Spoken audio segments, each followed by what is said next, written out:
Look at her, a black woman in a torn jacket who thinks she can tell the police how to do their jobs. Police Chief Warren Pike mocked her before snatching the case file from Nia Carter's hands, sending her secure phone, federal badge, and a photograph of her mother scattering across the floor. Everyone in the precinct saw it. No one bent down to help her. To them, her skin color and worn-out jacket were enough to replace verification. But just as Pike ordered Nia locked inside an interview room, the front doors burst open. A tactical police team stormed in, ignored the shouting police chief, and demanded, "What is Nia Carter's location? Why did the people who had just treated her like a troublemaker suddenly refuse to meet her eyes? Have you ever been judged because of your skin color, appearance, or status? Share your story in the comments, and remember, silence only protects those who commit injustice." Nia Carter, the 34-year-old field commander of the Federal Homeland Security Task Force, entered Grayhaven Central Precinct at 7:52 a.m. She carried an urgent warning about a planned attack capable of claiming thousands of lives. But no one in the lobby saw that.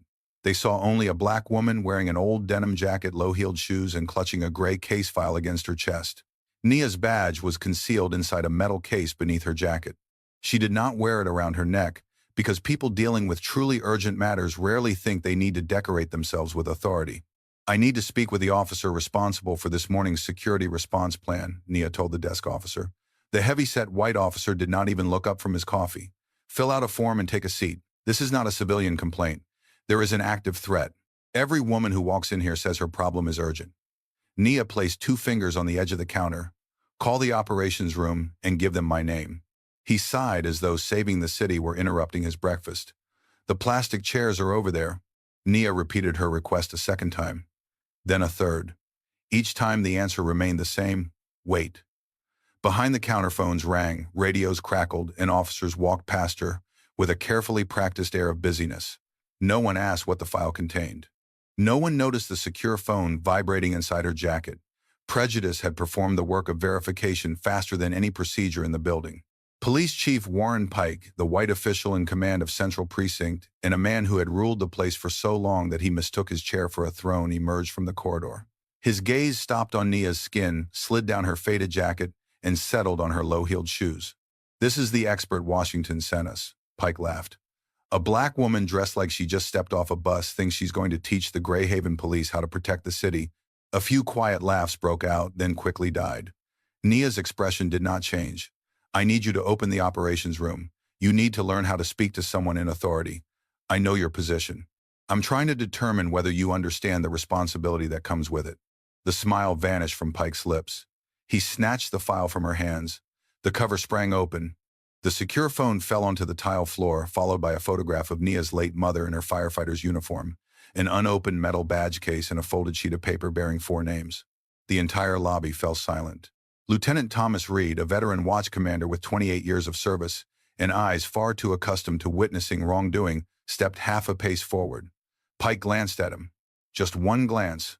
Reed stopped. Fear does not always take the shape of a gun. Sometimes it looks like a pension that is still 2 years away. Nia knelt and picked up her mother's photograph first. No one helped her. Pike watched as though the silence of the entire room proved he was right.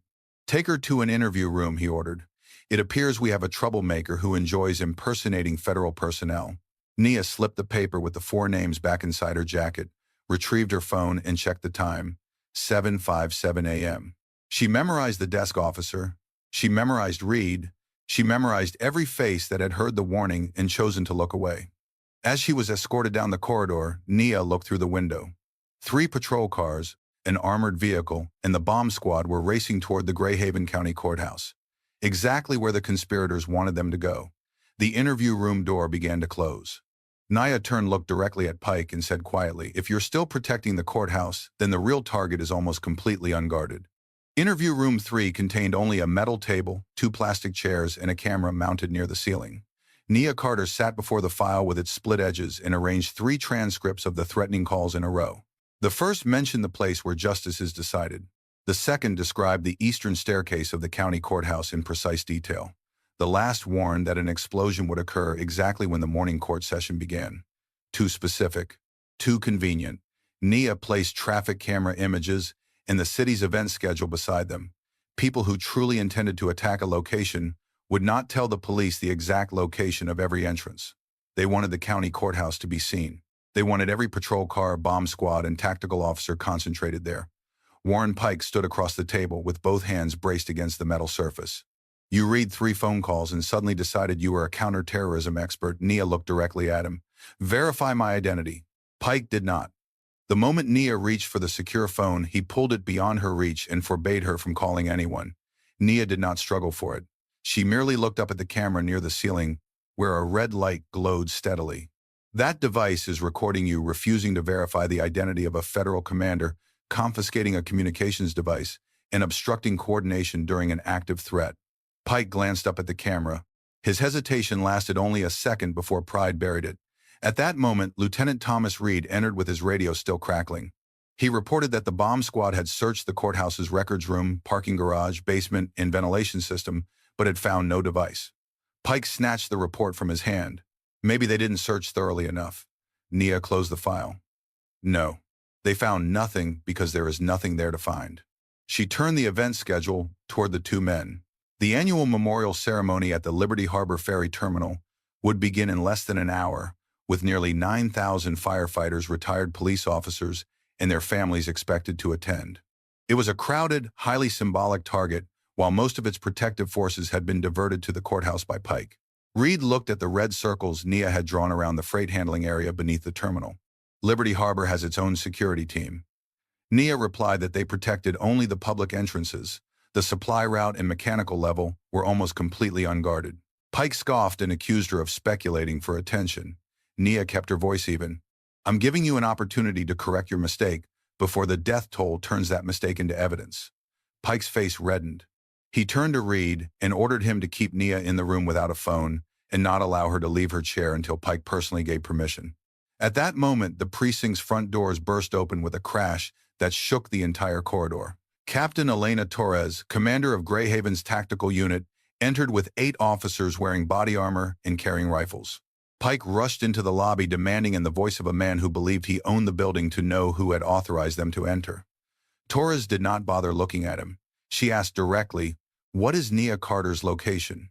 The entire precinct fell silent. The armed officers had not come looking for Pike. They had come for the black woman he had just locked inside an interview room. Nia stepped out, opened the metal badge case, and revealed her federal credentials and title of Field Coordination Commander. Torres confirmed that the emergency signal from Nia's secure phone had deployed the team before Pike confiscated it. Nia did not retaliate. She merely ordered the operations room opened and all Liberty Harbor data displayed on the screens. Minutes later, a traffic camera showed a maintenance van with counterfeit license plates entering a service tunnel beneath the terminal, a tunnel that did not appear on any map the police were using. The operations room glowed beneath 6 large screens, traffic maps, and rows of constantly changing data. Nia Carter stood before the security diagram of the Liberty Harbor Ferry Terminal, enlarged the southern corner, and placed beside it a renovation permit retrieved from the city database. The 2 plans did not match. The diagram the police were using had been created 4 years earlier and completely omitted the new tunnel connecting the freight dock to the memorial area. The route was wide enough for a maintenance vehicle to pass through, but it had no checkpoint, fixed camera, or designation in the deployment plan. Nia switched to traffic footage near the county courthouse. The maintenance van that had appeared there at 6:41 a.m. had merely circled the plaza before disappearing. 19 minutes later, a second vehicle, bearing the same license plate, entered the Liberty Harbor area. "The vehicle at the courthouse was a decoy," Nia said. "The license plate was duplicated to make us track the wrong vehicle." On the live feed, people continued pouring into the terminal. Retired firefighters wore medals on their jackets. Former police officers walked beside their wives with canes. Young children carrying paper flags ran around wheelchairs, unaware that an unguarded tunnel lay beneath their feet. Attendance had already exceeded 8,700 and was still rising. Nia instructed the terminal management to announce a fire suppression system inspection, open the secondary exits, and evacuate one section at a time. No alarms, no mention of a bomb. A crowd containing so many elderly people would not need to see explosives to die. A single shout at the wrong moment could cause a deadly stampede. Elena Torres relayed the orders to the tactical team, but Warren Pike pushed his way toward the control panel. "This is my city, my police department, and my operation." Nia did not turn around.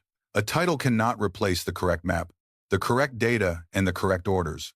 Pike's face reddened when he saw the officers continuing to work instead of waiting for him. He grabbed Nia's arm and tried to pull her away from the control panel. The mistake lasted less than a second. Nia rotated her wrist, stepped diagonally aside, and used Pike's own pulling force to pin his shoulder against the floor. There was no punch and no threat, only one precise movement that left the police chief face down before the room that had once feared the sound of his footsteps. Nia released him as soon as Pike stopped resisting. "Do not touch me again." She turned back to the screen and ordered a bomb disposal robot deployed into the tunnel. No one asked whether Pike agreed. The camera operators changed angles. Dispatch contacted Liberty Harbor. Torres sent snipers to observation point. The room did not announce that Pike had lost his authority. It simply began operating as though his authority were no longer necessary. Pike pushed himself to his feet and ordered Reed to arrest Nia. This time, Lieutenant Thomas Reed did not lower his eyes.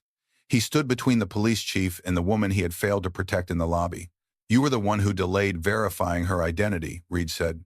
"The cameras recorded everything. I will testify as well." Pike looked at him as though 28 years of loyalty had just betrayed him. But a call from the technical station drew every eye toward the screen. The bomb disposal robot traveled deeper into the tunnel, passing rusted pipes and a broken service door. At the far end of the feed, a gray truck appeared parked against the wall beneath the memorial area. The robot was only 20 feet away when the signal abruptly dissolved into white static. In the final frame, the truck's indicator light blinked once, even though the driver's seat was completely empty. The technician went pale, checked the data, and shook his head. That wasn't an electrical malfunction. Someone is monitoring the response team and has just activated the second phase of the trap. The tactical convoy left Central Precinct without sirens. Nia Carter sat in the back of the lead SUV beside Captain Elena Torres, her eyes fixed on the Liberty Harbor footage displayed on a tablet. Beyond the windows, Grayhaven was going about an ordinary morning. Commuters stood in line for coffee. A mother led her child across the street. White ferries moved slowly across the sunlit water. No one knew that beneath the terminal, a gray truck was waiting for the rescue team to make a mistake. Torres offered Nia a new tactical jacket, but she refused it. The red stitching on her old denim jacket had torn when Pike snatched the file from her hands. The photograph of her mother in a firefighter's uniform and the paper bearing 4 names were still inside the lining. Nia smoothed the edge of the jacket. It still protects the things it needs to protect. When they reached Liberty Harbor, the evacuation was proceeding slowly, but in an orderly manner. Management announced an inspection of the fire suppression system, opened one section at a time, and directed visitors toward the plaza. The bomb squad had restored its connection to the robot using a physical cable. The tunnel footage showed the truck's rear door slightly ajar. Inside were no explosives, only a high-powered transceiver cables and a countdown display. A technician suggested cutting the power. Nia stopped him immediately. The wires did not connect to a detonator. They ran into a signal amplifier. The timer did not control anything inside the truck either. It had been placed there only to make the police act hastily. "This isn't the bomb," Nia said. "It's a relay station. They wanted us to find it." The truth was colder than the explosives themselves. The conspirators had created a false target at the courthouse, planted an additional relay station beneath the terminal, and then waited for the response team to cut the signal. The action that appeared to disable the device would send an activation pulse to the real bomb, hidden somewhere among the crowd. Nia entered the terminal while retired firefighters, former police officers, and young children continued being guided outside with ordinary explanations. She moved slowly through the memorial area, studying the wiring cameras and curtains surrounding the stage. Beneath the media platform, a gray electrical box bearing fresh drill marks stood out among the older equipment covered in dust. Nia knelt. Inside was a control circuit connected directly to the emergency lighting system. If the power were cut incorrectly, the backup battery would send a pulse to a detonator concealed deep within the platform. Torres immediately requested a list of everyone who had accessed the area. Terminal management confirmed that a temporary maintenance worker named Aaron Dace, an electrical technician recently hired for the ceremony, had inspected the media platform at 6:38 a.m. Dace vanished from his post only minutes after Nia discovered the electrical box. His phone was switched off, and his reflective vest had been abandoned in the tool room. Security personnel opened the access card records. Dace's clearance had not been issued through the terminal. It had come from the office of Deputy Police Chief Malcolm Voss Grayhaven's second most powerful police official, and the man who had personally approved the Liberty Harbor security plan. The moment Nia saw his name, the radio crackled. Reed's tense voice came from headquarters. Voss just entered the operations room. He's asking specifically for your location. Nia Carter pressed the radio button, keeping her voice low so the people being evacuated would not hear. Reed, don't confront Voss. Lock his data access, but make it look like a system error. Watch his hands and don't let him know we've identified Aaron Dace. At Central Precinct, Lieutenant Thomas Reed answered with 2 brief words, then signaled the technician to switch Malcolm Voss to a read-only account. At Liberty Harbor, Nia retrieved the access card log and traced Dace's last movements. He had left the media platform, gone down the western staircase, and scanned his card on the utility level beneath the ferry terminal. Nia and Torres headed downstairs. The terminal's polished appearance vanished beyond the steel door. Below it lay only damp concrete, gently vibrating pipes, and the sound of ferry engines traveling through the water like a heavy heartbeat. The auxiliary control room door stood slightly ajar. Through the opening, Nia saw Aaron Dace sitting before a laptop, his maintenance jacket draped over a chair, and his eyes tracking the status lights moving across the screen. She drew her gun and ordered him to raise both hands. Dace slowly stood, but his left hand slipped into his sleeve. Nia saw the edge of a black plastic device appear. Her gunshot rang out before his thumb could press it. The trigger device flew from Dace's hand, struck the wall, and broke in 2. Torres and the tactical team surged inside, forced him to the floor, and handcuffed him. Beneath the maintenance uniform were a specialized gun harness, a tactical knife, and the partially removed tattoo of a military intelligence unit. Identification records confirmed that Dace had once been an electronic warfare specialist, not the temporary electrician described in Grayhaven's files. The laptop contained a diagram connecting the truck in the tunnel to the media platform, the emergency lighting system, and a remote control channel located inside Central Precinct. As Nia copied the data, Dace tilted his head toward the 4 names visible through the torn lining of her jacket. Norfolk started with an electrical diagram too, he said. The room seemed to grow colder. 4 agents had died during the Norfolk operation after their approach route was secretly altered, but that detail had never appeared in any public report. Dace smiled when he realized he had touched the right wound. Nia did not respond. She simply understood that today's bombing was not an isolated plot. Whoever stood behind it knew exactly what had killed her team, because they had very likely altered the diagram that day. At the precinct, Reed saw Voss step away from the screen and reach behind the control panel. A small transmitter had been concealed beneath a stack of documents. Reed ordered him to step away. Voss turned and used his rank to command that his full access be restored, and control of the operations room returned to him. In that moment, Reed remembered Nia kneeling on the tile floor to retrieve her mother's photograph while he had stood still because he feared Pike's gaze. He did not intend to repeat that silence. Reed drew his gun and aimed it directly at Voss. "Keep both hands away from your belt." The entire room fell silent. At the same time, Nia's computer screen at the terminal turned red. The real countdown appeared 2 minutes and 58 seconds. Dace watched the numbers falling and laughed. "All you have to do is press the wrong key, and the entire terminal will become a memorial to the very people attending the ceremony."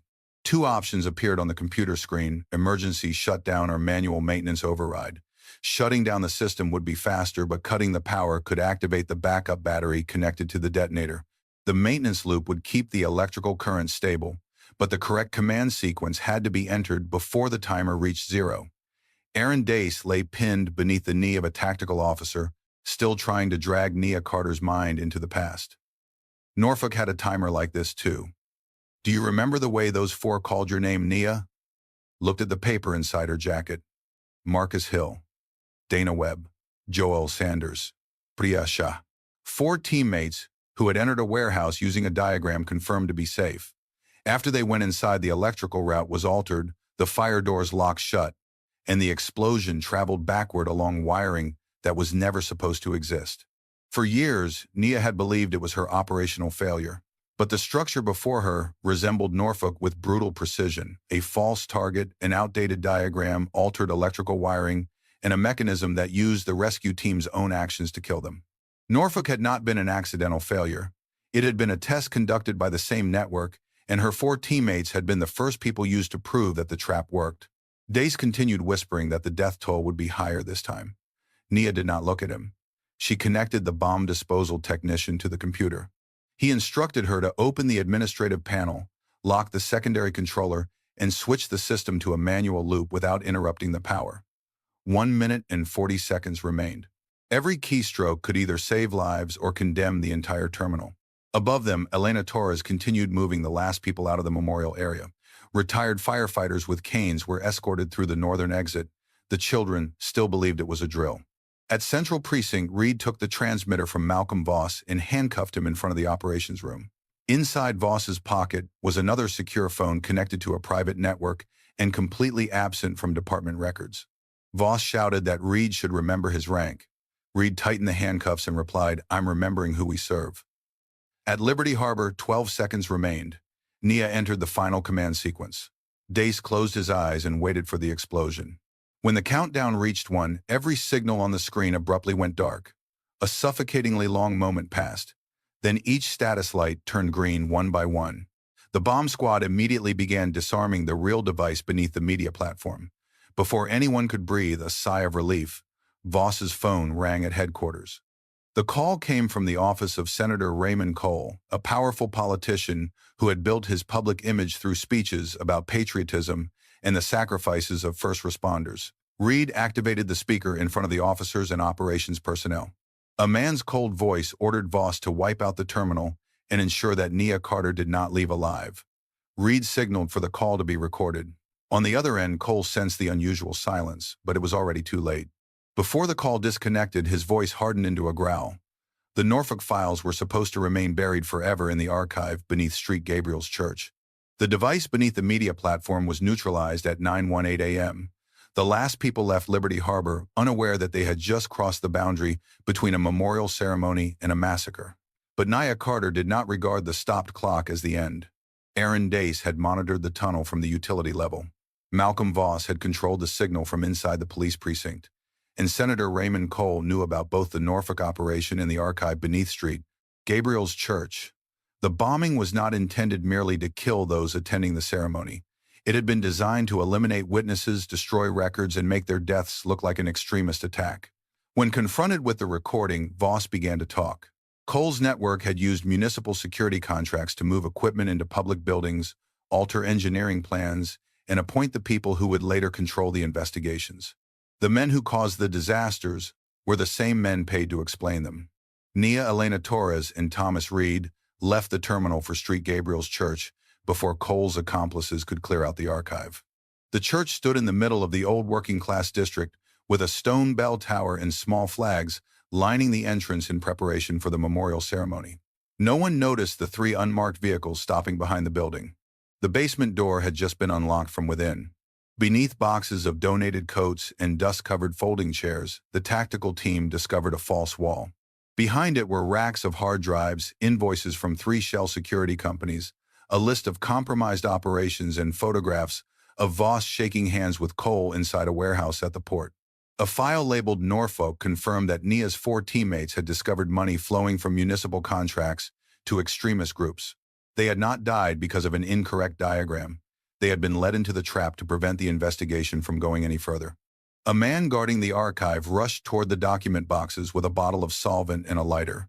Reed tackled him before the flame could touch the paper. The lighter skidded across the concrete floor and stopped directly beneath a poster of Cole standing before the American flag. Nia looked at the shelves of records and understood that handing all of them to a single agency would create yet another room where the truth could disappear.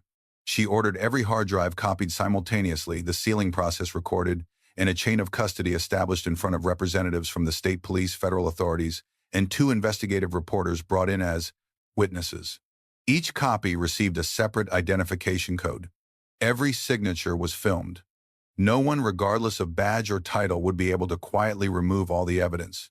The 4 names inside Nia's jacket were no longer merely memories. For the first time in years, they had records standing beside them. While the investigators were still in the basement, Cole appeared on television. Standing between 2 flags, he denied any involvement and called Nia a disgruntled agent, exploiting an old tragedy to restore her reputation. Nia did not argue with words. She released the recording of the phone call, invoices bearing Cole's signature, and documents approving Dace's access clearance. Less than 20 minutes later, simultaneous search warrants were issued for Cole's office, Voss's home, and the 3 shell security companies. Outside Central Precinct, reporters surrounded Warren Pike and questioned him about ignoring Nia and delaying the emergency response. He called it an unfortunate misunderstanding. Nia approached the red stitching on her denim jacket still torn. It was not a misunderstanding. You saw a black woman, decided she was not worth listening to, and placed your pride above thousands of lives. Call that conduct by its proper name. Pike stood silent before cameras that no longer allowed him to turn away. At the same time, federal agents inside Cole's office broke open, a safe concealed behind a portrait of him saluting the flag. It contained more than the Norfolk files. Beneath 6 folders, bearing the names of 6 cities, were schedules, tunnel diagrams, and dates for ceremonies honoring first responders. The same words appeared on the cover of every file: next, memorial incident. Over the next 36 hours, the 6 cities named in Raymond Cole's safe simultaneously closed their tunnels, reviewed their security contracts, and seized shipments of equipment before they could be deployed. No bombs were planted. No memorial ceremonies became funerals. Cole was arrested while attempting to leave Grayhaven aboard a private plane. Malcolm Voss, Aaron Dace, and the contractors involved were charged one by one with terrorism, conspiracy to commit murder, and obstruction of a federal investigation. The files from St. Gabriel's Church drew state police, the Department of Homeland Security, and inspectors from multiple cities into the investigation. Warren Pike was suspended that same afternoon and forced to surrender his gun access card and command authority in front of the officers who had once stood at attention whenever he passed. Internal Affairs summoned him to answer for detaining Nia, confiscating her secure phone, and delaying the emergency response simply because he had judged the person carrying the warning by her skin color and clothing. Thomas Reed met Nia outside the interview room before going inside to testify. He wore no body armor. He was only an aging police officer with tired shoulders and a penchant that had once kept him silent. Reed admitted that he had known Pike was wrong from the moment the file fell to the floor. He had wanted to intervene but feared losing a career that was only 2 years from ending. "I stood there and let you pick everything up by yourself," he said. Nia looked at him for a long time. "Your testimony is necessary, but do not turn your delay into courage." Reed lowered his head. The answer was not cruel. That made it even harder to hear. He promised to tell the entire truth, including the part that shamed him. Nia nodded. The truth could not restore the 5 minutes they had lost, but at least it would prevent others from using that silence as a place to hide. In front of the press, Pike finally stopped calling the incident a misunderstanding. He admitted that he had discriminated against Nia and placed his pride above the lives of the public. Later, he approached her at Liberty Harbor, stopped several steps away, and apologized privately. Nia did not grant him the easy forgiveness he was hoping for. "You do not merely owe me an apology," she said. "You owe the city an explanation. You owe your officers a different example. And you owe every black woman who walks into that precinct after me treatment that does not force her to prove her worth before anyone will listen." Pike had nothing left to say in his own defense. Behind them, the memorial ceremony had been moved to the plaza outside the terminal. Flags flew over the water among wheelchairs, walkers, and families who had nearly lost loved ones without ever knowing it. Nia declined the invitation to speak on stage. She stood among the families of first responders, where no one needed to know her title to make room for her. Ruth Bennett, a black firefighter who had retired after 41 years of service, noticed the torn red stitching on Nia's jacket. She took a small sewing kit from her bag and repaired it with firm stitches. "I don't think your mother would want this jacket giving up before you do," she said. Nia looked at her mother's photograph inside the lining and smiled for the first time. The new stitching did not completely conceal the tear. It merely held the 2 edges of fabric together like a wound that had been tended to without being forced to pretend it had never existed. Nia remained beneath the flags until the final note of the memorial bugle faded across the water. At the end of the day, she returned to Grayhaven Central Precinct to complete the evidence transfer. The lobby that had once ignored her suddenly fell silent. The officers rose one by one and stepped aside, not in unison as part of a ceremony, but individually as a series of personal choices. Nia stopped beside the plastic chair where she had once been ordered to sit and wait. She did not need applause, nor did she regard their belated respect as a complete victory. The room could not return the minutes they had lost or erase the image of her kneeling to retrieve her mother's photograph. But from that day forward, it would have to remember what had happened when a black woman brought them the truth, and no one was willing to listen. Nia adjusted her repaired jacket, tucked her mother's photograph beside the paper bearing 4 names, and walked outside. Just as her foot touched the final step, her secure phone vibrated. The anonymous message contained only one sentence: "Cole is not the one in charge.